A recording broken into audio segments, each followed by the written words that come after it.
Lần đầu cho phép tôi xin gửi lời chào, lời chúc sức khỏe và lời chào thân thương nhất đến với tất cả các quý vị đại biểu, các anh chị trong đoàn từ thiện và tất cả các thành viên và toàn thể các học sinh ạ. Kính thưa quý vị đại biểu, toàn thể các thầy cô giáo và các học sinh, các anh chị đoàn từ thiện, hôm nay với sự yêu thương và giúp đỡ của đoàn từ thiện thiện nguyện Sầm Sơn đã có tấm lòng nhân ái đến với học sinh của hai điểm trường Trung Thắng và điểm trường Sạch Khao với nhiều phần quà giá trị và ý nghĩa cho các học sinh nơi khó khăn. Ta hiểu qua câu nhiếu điều phủ lấy, người chung một nước phải thương nhau cùng.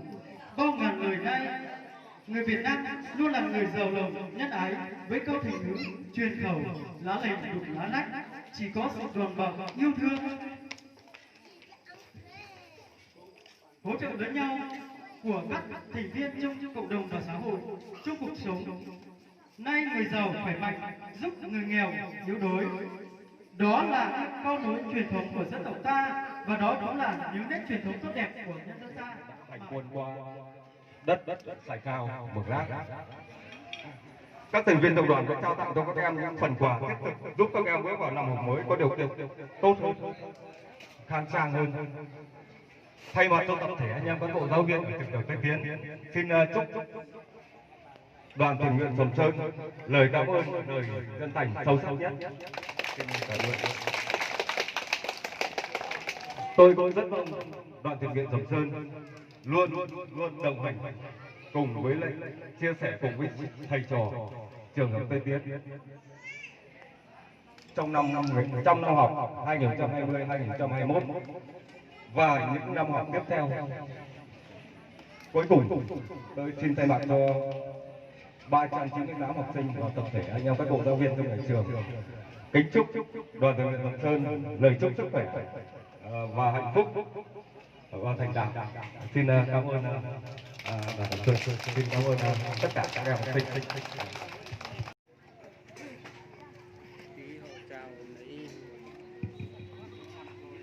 Kính thưa đồng chí Lê Văn Tuân, Phó Hiệu trưởng trường tiểu học Tây Tiến, thưa các anh chị em trong đoàn tình nguyện Sầm Sơn, thưa các thầy giáo, cô giáo, toàn thể các em học sinh thân mến.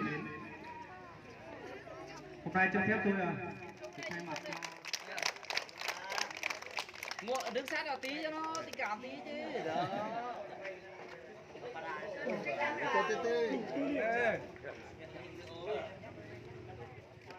Tôi sẽ hát cho các bạn là lớp 1 đầu tiên, nhưng mà các anh chị lớp 2 đứng ngay ngắn lại để cho các em nhận quà trước nhé. Nào, xếp một hàng cho cô nào. Hàng chưa? Đâu, các con lớp 1 đâu, giơ tay lên cô xem. Đây các bạn lớp 1 đúng không? Chưa lên xếp hàng trên kia để lấy ảnh. Nào, mời các bạn lớp 1 lên đây. Các bạn lớp 1 lên đây. Đi lên trên kia đi. Đi theo cô. Xuống tay. Lên vai rồi. Đi theo cô. Đứng ngang. Các con đứng ngang lên đây. Rồi. Nào, các con quay mặt lại đây với cô. Xếp ngang ra nào. Đứng rộng ra để lấy quà nhá.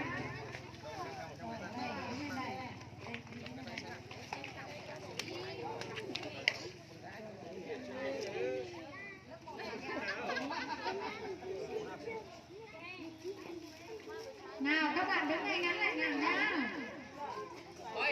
Thơm ơi, em lấy bánh kẹo đây, em phát thùng cho một túi luôn.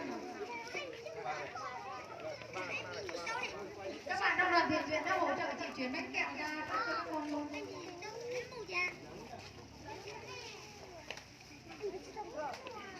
Siêu nhân đấy. Đây không phải đâu. Rồi các cô chú vào ngồi đi để lấy kiểu ảnh vào đứng bên cho cháu.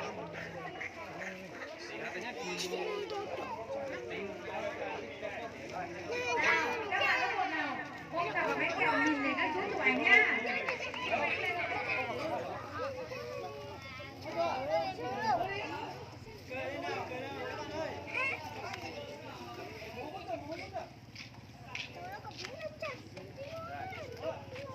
Bây giờ cô mời các bạn lớp 1 nào đi theo cô đây.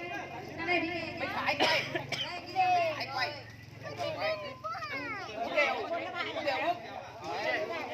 Còn những cái nào của các bạn chưa đến? Nào các bạn lớp 2 đi ra đây cho cô nhá, vì các con nhiều hơn. Lớp 2 đấy à? Đây cho cô. Lớp 2 đấy à? Vào đây tiếp, vào đây, check. Không, lớp 2 chỉ bỏ hết vào trong rồi em. Ra bằng thẳng thẳng luôn. Đây còn tí còn lấy tư liệu. Số 4. Số 4 là của lớp 1. Này. Lớp 2 bên đây. Không phải lớp 1 lớp 2 ra ngoài. Đây là của lớp 2. Nào các con xin vào đi.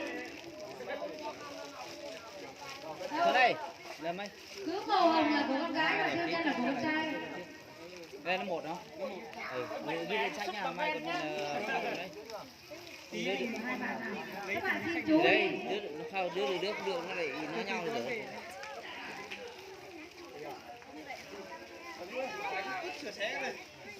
Nào các anh chị lớp 4 lớp 5 trật tự nhá.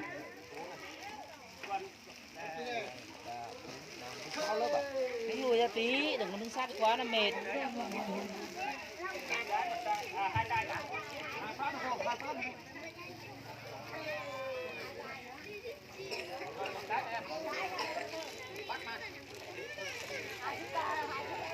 Cái này nhận được là các con nhớ mang về nhà nhá. Mang bánh mang kẹo về nhà cho các em các chị ở nhà ăn cùng với nhớ chưa? Không được bóc để ăn ở đường nhá. Kia ra khỏi cổng ăn hết rồi. Nào các con nhấc thẳng hàng lên nhìn nào. Nhìn thầy để chụp ảnh nào. Các bạn nhìn lên đây nào. Nhìn thầy để chụp ảnh không à? 1, 2, 3. Ok, cho đây. Quay sang bên đây đi. Đấy, tập trung cái bàn mắt thì có chút việc rồi. Đây nhá. Rồi bây giờ các bạn đi này đi về nhá. Tay phải quay. Tay phải quay. Thơm ơi. Quay. Vâng, đầu tiên cho Quyết tôi xin gửi lời chúc sức khỏe và lời chào trân trọng nhất đến với tất cả anh chị em trong đoàn, tất cả quý vị biểu, tất cả bậc phụ huynh và các học sinh trong buổi tối ngày hôm nay nữa. Vâng. Trong buổi tối ngày hôm nay chúng ta sẽ xử lý một số tiết mục âm nhạc rất là sắc và với của bản sắc dân tộc. Rồi, sau đây tôi xin trân trọng kính mời anh và anh Lê, bí thư chi bộ trưởng đoàn và Thầy Khao sẽ đây có đôi lời. Phải sai chưa?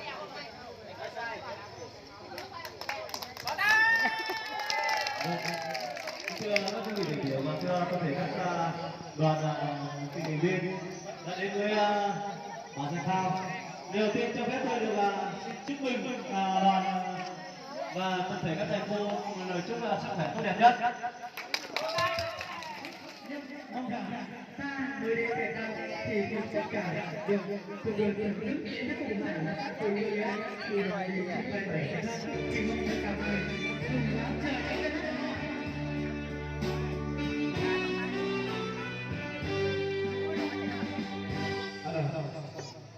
em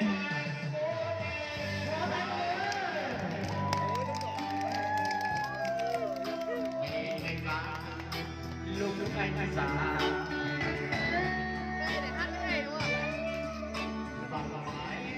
là tình luôn luôn có em ơi nhớ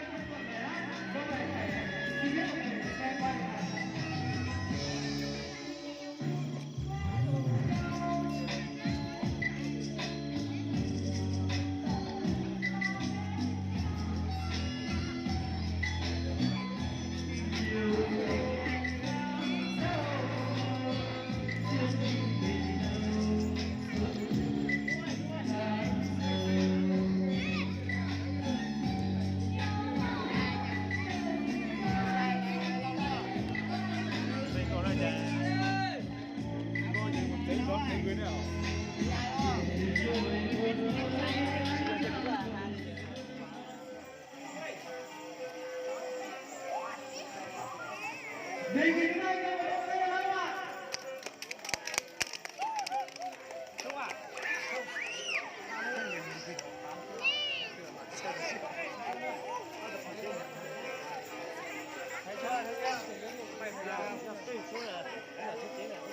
Cái nào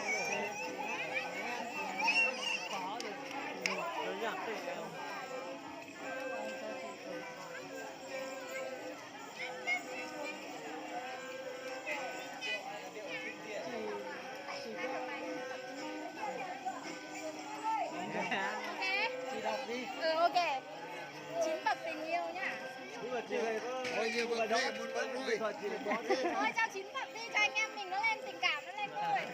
lên ngôi à? Nhà các bạn nào ở ngon nha. Em sẽ Chị Xuân. Các bạn. Mà phải đúng bài đấy nhá. Nếu không đúng bài nữa là chị không hát được đâu. em hát tầm 2 bậc người nhiều bậc quá không lên đâu. chỉ bậc mới cùng Đấy chín bậc đúng rồi. Em phải Không nhiều bậc quá không lên đâu. Đây là những tiết mục múa kèn của người dân Đồng Mông đã được ông cha ta truyền từ trước đến giờ và nay vẫn được chúng ta giữ lại để thể hiện đến tận bây giờ.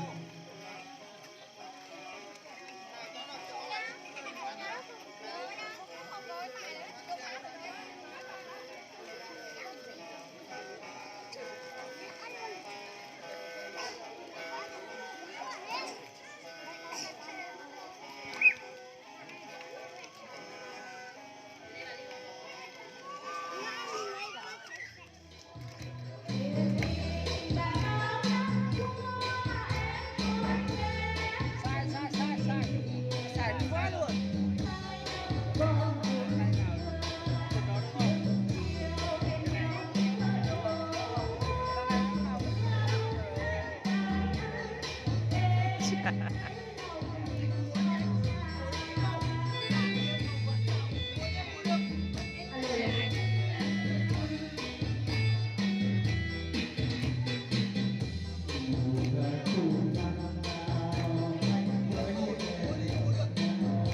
Sao mày thấy sạch